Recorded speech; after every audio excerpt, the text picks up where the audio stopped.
నెల్లూరు జిల్లా కావలి నియోజకవర్గంలో స్వతంత్ర అభ్యర్థి పసుపులేటి సుధాకర్ సతీమణి సుగుణమ్మ ఎన్నికల ప్రచారంలో దూసుకుపోతున్నారు. తన భర్త సుధాకర్కు ఓటు వేసి గెలిపిస్తే కావలి నియోజకవర్గాన్ని అభివృద్ధి పంథాలో నడిపిస్తారని సుగుణమ్మ చెప్పారు. ప్రచారంలో భాగంగా బోగోలు మండలంలో ప్రజలతో ముచ్చటించారు. కావలి అభివృద్ధి చెందాలి అంటే ఖచ్చితంగా నిస్వార్థపరుడైన పసుపులేటి సుధాకర్ను గెలిపించుకోవాలని ఓటర్లకు ఆమె పిలుపునిచ్చారు.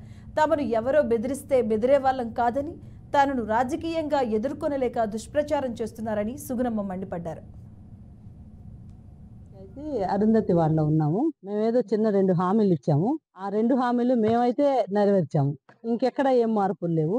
నేను డోర్ టు డోర్ వెళ్ళాను. అందరూ సొంత మనుషులాగా ఆప్యాయంగా తీసుకున్నారు. వాళ్ళ సొంత ఒక ఇంట్లో ఒక అక్కలాగా. నేను ఎప్పుడు వచ్చినా కావలి నియోజకవర్గం మా కుటుంబం అని చెప్తా. నేను అలాగే ఉన్నాను. వాళ్ళందరూ కూడా నన్ను అలాగే చూస్తున్నారు. నాకు చాలా ఆనందంగా ఉంది. ఎందుకంటే మేము ఎంతో కష్టపడుతున్నాం. ఆ కష్టం వీళ్ళని చూడంగానే పోతుంది మాకు. మేము నిజంగా ముందుకు వచ్చిన ప్రజలు ఆదరించే ఆదరణ, నిజాయితీ ఇక్కడ కనపడుతుంది అన్నమాట ప్రజలు చూపించే దానిలో.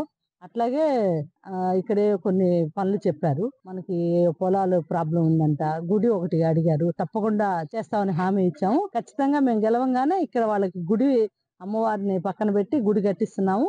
ఏదో పొలం ప్రాబ్లం ఉంది, మేము ఖచ్చితంగా అది కూడా వీళ్ళకి చేస్తామని మీడియా ముఖంగా చెప్తున్నాం.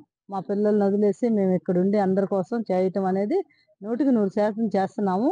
ఎవరు మమ్మల్ని ప్రభావితం చేయలేరు, మేము ప్రభావితం కూడా అవ్వము. అంటే మనం ఇంత కష్టపడి చేసుకునేది ఎందుకు? మనం 10 మందికి ఉపయోగపడటానికి వచ్చాము. మేమేం స్వార్థం కోసం రాలేదు. స్వార్థం కోసం వెనక మూటలు వేసుకునే వాళ్ళు ఆలోచించుకోవాలి. మాలాంటి వాళ్ళు ఆలోచించుకోవాల్సిన అవసరం లేదు. ఎందుకంటే 10 మంది కోసం వచ్చాము. మేము ఖచ్చితంగా నిలబడుతున్నాము, గెలుస్తున్నాము. కావలి నియోజకవర్గం అభివృద్ధి మీరందరూ చూస్తున్నారు.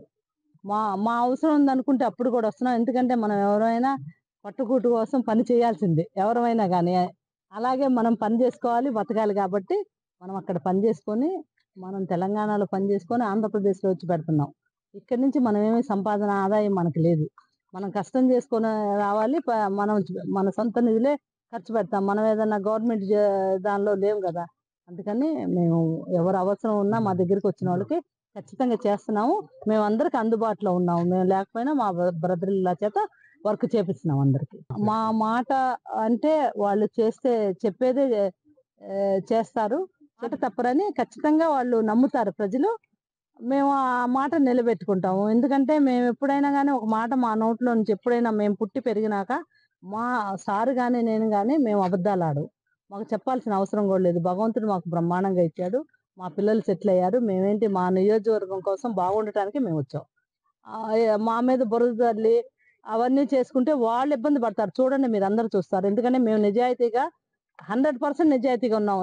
నిప్పును పట్టుకుంటే ఎలా కాలిద్దో మా జోలు వస్తే అలాగే కాలిపోతారు ఎవరన్నా. నేను మీడియా ముఖంగా చెప్తున్నాను. ఒక ఆడ మనిషి చేత అలా అనిపించుకోవడం కరెక్ట్ కాదు ఎవరైనా. ఎందుకంటే మేము ఎంతో కష్టపడుతున్నాం. కష్టపడే వాళ్ళని ఎవరైనా చేసుకోవాలి. ఇప్పుడు వాళ్ళది వాళ్ళు చేసుకుంటారు. ఎవరిని మేము దూషించము, ఒక మాట అనము. మా జోలు అలా మాట్లాడకూడదు ఎవరైనా కానీ. పంచాయతీ అరుంధతి.